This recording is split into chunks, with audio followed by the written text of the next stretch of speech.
5 years ago, a young man made the decision to pack up his life and move to South Dakota.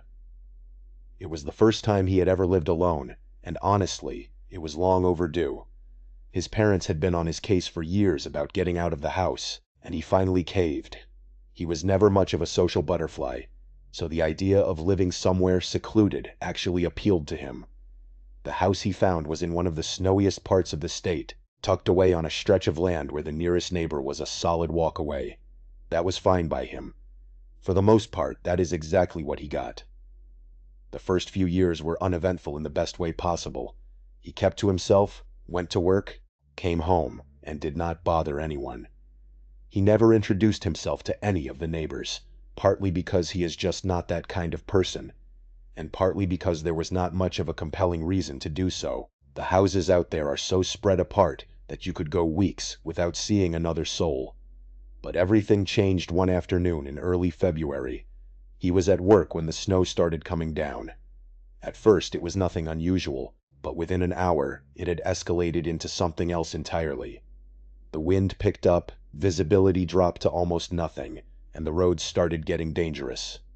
His boss eventually told everyone to head home before conditions got any worse. He drove a lifted truck, so he was not too worried about making it back. He had driven through plenty of bad weather before, and the truck had always handled it well. Still, there were certain sections of the drive that had him a little concerned. By the time he finally pulled into his driveway, he was just relieved to be home. But when he went to unlock his front door, he realized it was frozen solid. He stood there for a second processing what was happening, then tried again, but it would not budge. He did not have a lighter on him, or anything else that could generate enough heat to thaw the mechanism. He tried breathing on it, cupping his hands around it, even banging on it a few times out of frustration. None of it worked. He walked back to his truck and sat there, not sure what to do. The heater was blasting, and he told himself he would just wait out the storm. Maybe it would die down in an hour or two, and he could figure something out. But as he sat there watching through the windshield, the snow only seemed to fall harder. After maybe 10 minutes, he realized he was making a mistake. The longer he waited, the worse things were going to get.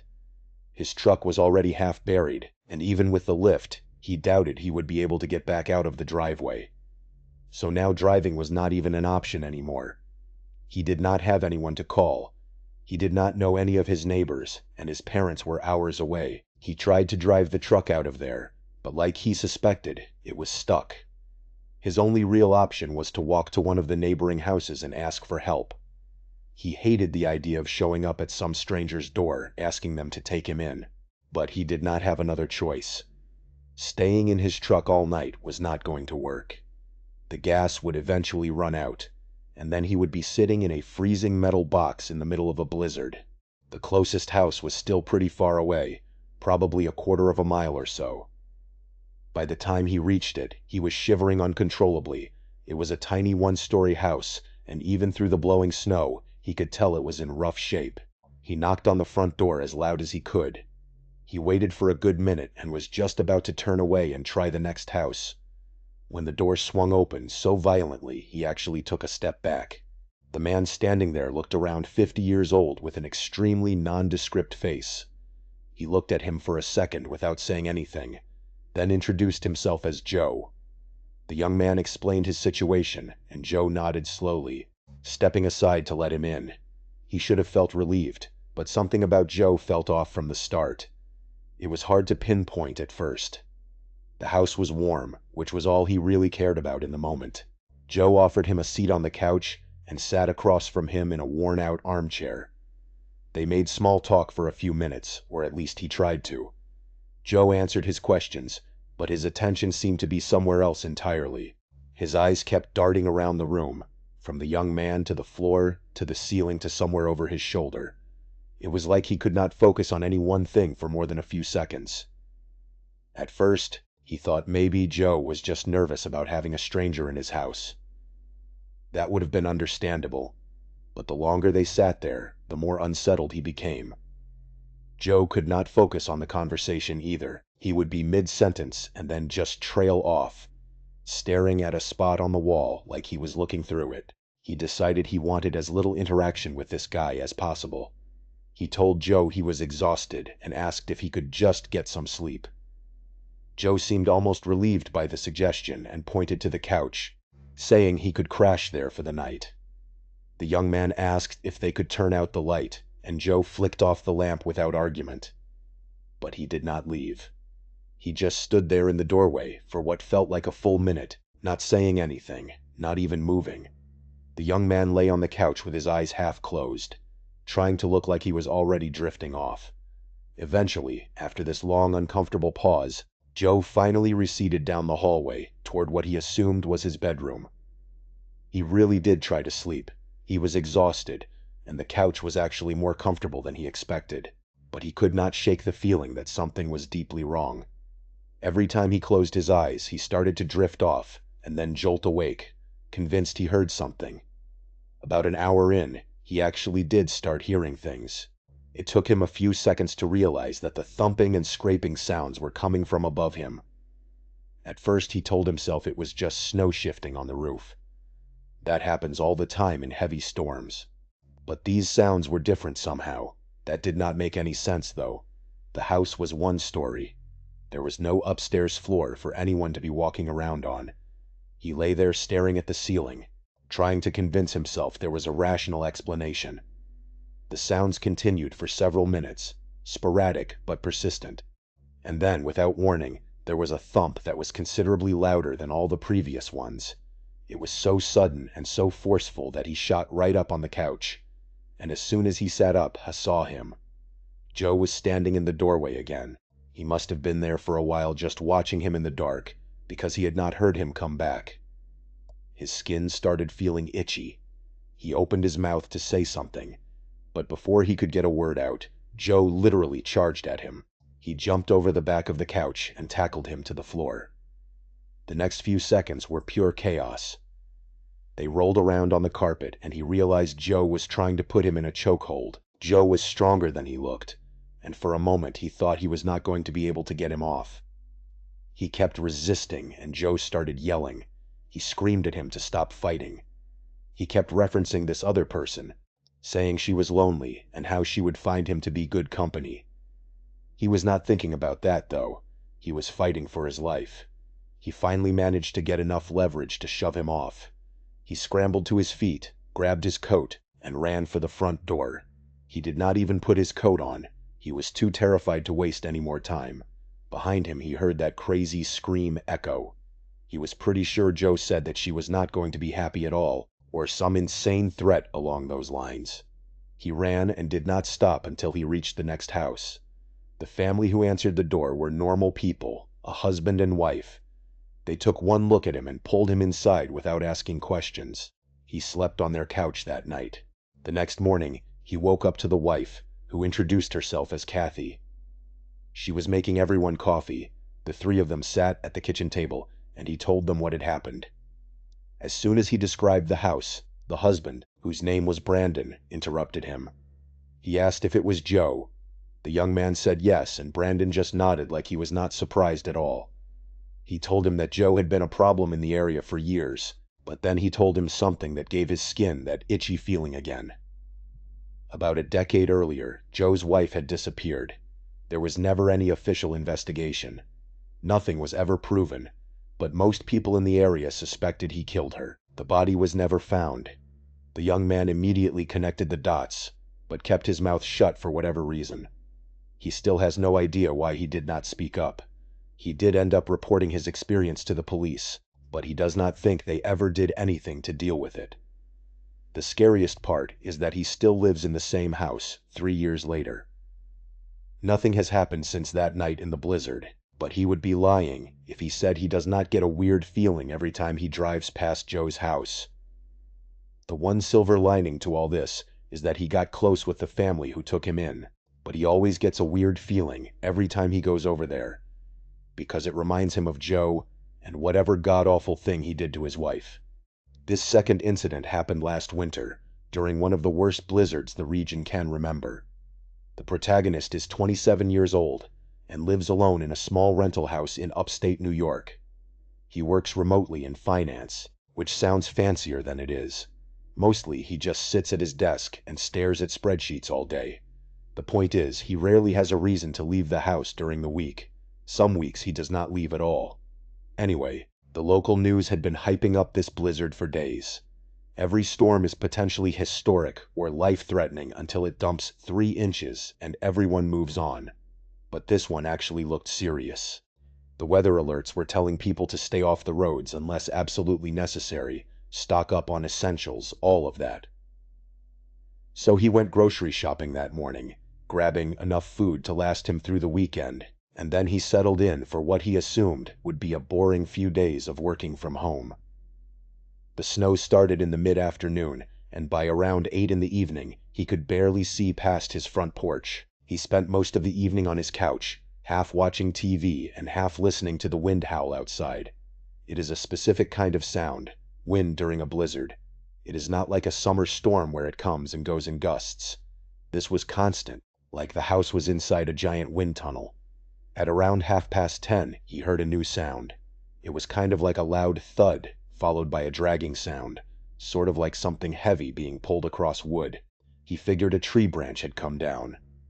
There are a few old oaks near his driveway, and with all that snow and wind, it would not be surprising if one of them dropped a limb. About 15 minutes later, though, he heard a car horn. It was not a normal honk. It was weak and intermittent, almost like someone had tapped the horn on accident. He went to his front window and looked out. There was a vehicle stopped near the end of his driveway. He could see its headlights cutting through the snow, but that was about it. He stood there for a few minutes waiting to see if anyone would get out, but he could not make out any movement. With the storm the way it was, he could not even tell what kind of car it was. His first thought was that someone had slid off the road. It happens out there, especially in weather like that. It sounds callous, but he was not about to trudge out into a blizzard to check on a stranger. Not when he could barely see 10 feet in front of him. He went back to the couch and tried to focus on something else. At around 11, he heard knocking at his front door. He did not open the door. Instead, he walked over and called out, asking who was there. A man's voice answered. He said his car was stuck and he needed to come inside to warm up and use a phone. His voice sounded strained, like he was out of breath. Part of him felt guilty. If this guy really had been walking through that storm, he probably was freezing. But another part of him still was not fully ready to just open his door to a stranger in the middle of the night. Instead of opening the door fully, he cracked it.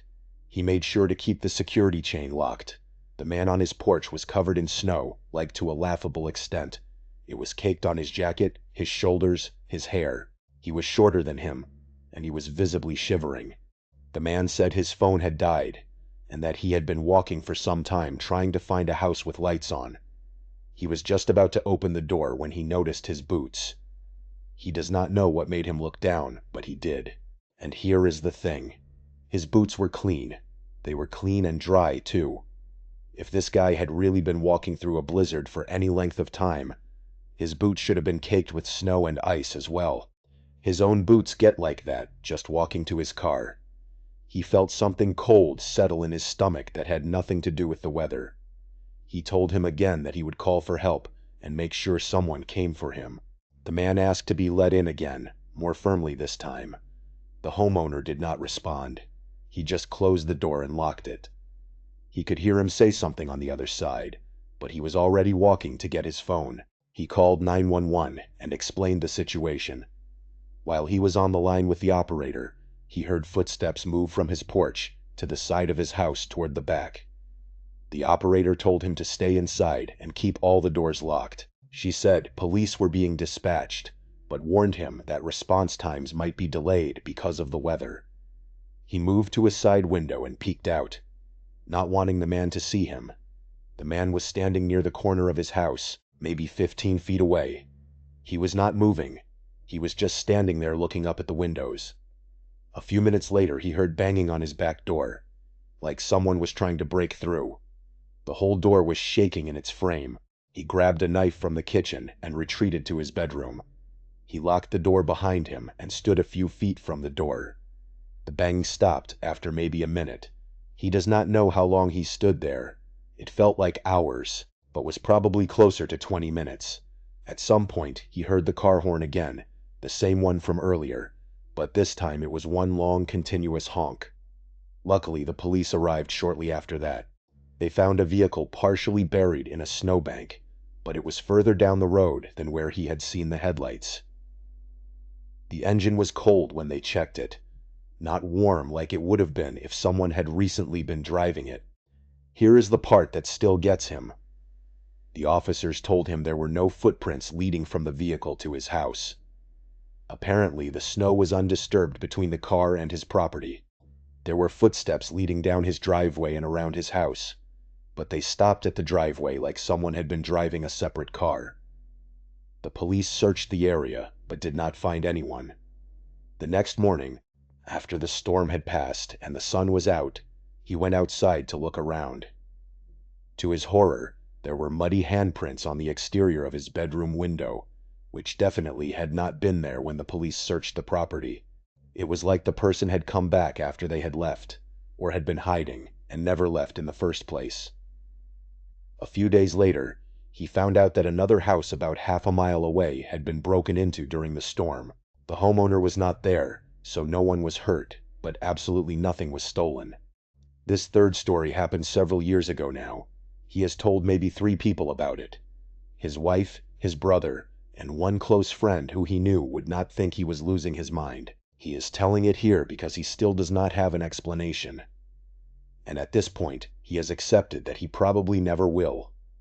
He is 34 years old and lives in British Columbia. For most of his 20s, he was a professional skier, alpine racing mostly. He competed nationally for about 6 years before his body started telling him it was time to stop. Nothing dramatic like a career-ending injury, just the accumulation of wear and tear that happens when you have been throwing yourself down mountains since you were a kid. He stepped away from competition when he was 26, which felt like the right call at the time and still does. But retiring from competitive skiing does not mean you stop skiing. If anything, it freed him up to do the kind of skiing he actually loved, backcountry stuff away from the resorts and crowds. He says all this not to brag, but to establish that he knew what he was doing out there. He was avalanche trained, certified in wilderness first aid, and familiar with every protocol you are supposed to follow when you are skiing alone in remote terrain. He had done dozens of solo trips in the backcountry without incident. The plan that day was simple. He was going to hit a remote range a few hours north of where he lived, a spot he had skied before. The weather forecast was calling for light snowfall, maybe a few inches, but nothing that would prevent a day trip. He checked the avalanche conditions the night before and again that morning. Everything looked manageable.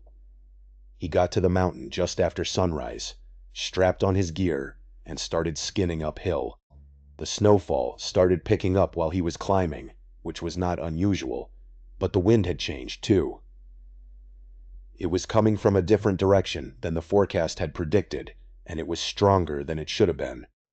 Visibility was also dropping much faster than he was comfortable with. The smart move would have been to just turn around immediately. But he was already at the top of a line he had been looking forward to all week. He told himself just one run, and then he would call it early. He has replayed that decision 1,000 times since then, and before you say it, yes, he knew it was incredibly stupid. He knows experienced people die all the time in the backcountry because they make exactly the kind of call he made that day. He knew it then too, but he did it anyway. The descent started fine, the pitch was manageable, and he was skiing conservatively just to be extra safe. About 2/3 of the way down the mountain, though, the worst possible thing happened. If you have never been caught in an avalanche, it is hard to describe how fast it happens. One second you are in control, the next you are just not. It is not the same thing as wiping out or even catching an edge. The snow moves and you have no choice but to move with it. He got lucky. The avalanche was not big. Probably a Class 2, which was enough to knock him off his skis, but not enough to bury him. He tumbled maybe 30 or 40 yards before he slammed into something solid. Slammed as in an instant deceleration. He does not even know what it was. Rocks probably, or maybe a tree buried under the snowpack. But all he remembers in that moment was the feeling in his left leg. He remembers just lying there trying to convince himself everything was all right, But it was not. His skis had released. That was good. That is what they were supposed to do. But one of them had tumbled further downhill, and he had no idea where it ended up. He tried to stand and immediately collapsed. The pain in his leg was unimaginable. He managed to get himself into a sitting position and took stock of the situation. The snow was still getting worse too, which meant he was likely in the opening moments of a blizzard. But the worst part was obviously his leg. He could not put much weight on it, which meant he could not ski out even if he found his other ski. His options were limited. He had 3 choices. 2 of them were suicide, and the third was not much better. He could stay where he was and hope someone came looking for him. But only one person knew where he was that day, and he would not have assumed something was wrong for at least a few hours. He could try to dig and wait out the storm, but he did not have the supplies for an overnight, and the temperature was dropping. Or he could start moving painfully and slowly to try and cover as much ground as possible before conditions got even worse. He chose to move. It was not like he had much of a choice. He secured what was left of his gear and started limping downhill, using the one pole that was miraculously still in his hand as a makeshift crutch. Every step sent agony through his leg, but he had to keep moving. As for the snow, his prediction turned out to be correct. It only got worse, and at that point, it was falling so heavily that he could barely see. He was ignoring the pain in his leg, focusing on moving as fast as he could, and wondering whether he was going to die out there when he heard something behind him. At first, he thought the adrenaline was finally getting to his head and overwhelming his brain. That was genuinely his first thought, that he was becoming delirious in his final moments before passing out. But he turned around anyway, and what he saw made him feel incredibly strange. There was another skier moving downhill toward him. He cannot describe it, but seeing him emerging from the snow filled him with an emotion that has no word. He was skeptical as to whether what he was seeing was even real, simultaneously relieved and terrified. It was fear, but for what he did not know, the stranger reached him within a few minutes. He was alone and backcountry equipped. He pulled off his helmet to readjust his goggles and asked if he was hurt. The injured skier explained what happened.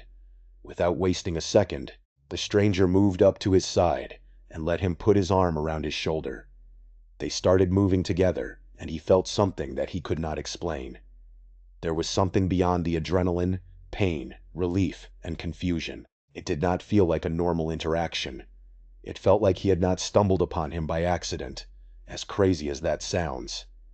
They talked about basic stuff, most of which he does not remember. But there was one thing he said that stayed with him. He told him he had not used his legs in a long time, and it was nice to get back on solid ground. He did not really know what he meant by that. He assumed he was talking in some ski jargon he did not know. He laughed softly and they kept going. At one point he had to stop. He remembers this exact moment like it was yesterday. He leaned against a tree and closed eyes for literally 4 seconds, and when he opened them, the stranger was gone.